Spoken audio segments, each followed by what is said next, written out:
It definitely is a matter of life or death. This is a rare glimpse of training within the 113th Operations Group. In this emergency training simulator, 121st Fighter Squadron pilots are tested annually on emergency egress, a training that requires the precision of both pilot and aircraft.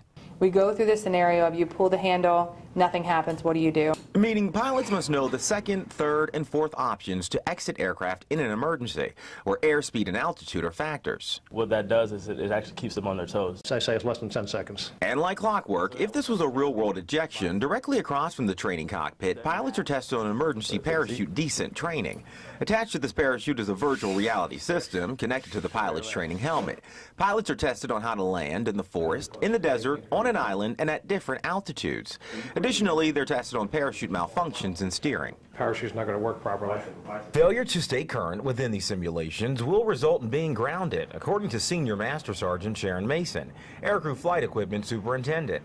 The acting pilot for this exercise is Staff Sergeant Mitch Scarborough, another Aircrew Flight Equipment technician, where in addition to pre-flight and post-flight inspections of the parachute and other equipment, items must be inspected before and after pilots are seated in the cockpit. Depending on the type of piece of equipment that they fly with, it is given a periodic inspection that is very detailed and in-depth.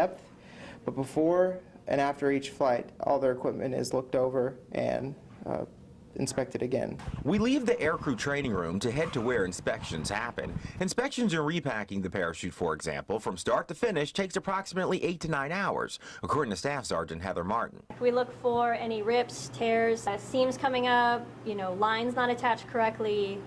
Pilots use these in case of emergencies, and we need to make sure that this stuff works so that they come home. These are the people behind the aircraft, a detail-oriented team who helps keep Fighting Falcon aircraft flying. Telling somebody you're a part of it, I think it's a really cool feeling. Reporting from Joint Base Andrews, I'm Technical Sergeant Arthur Mondale Wright, 113th Wing Public Affairs, D.C. Air National Guard.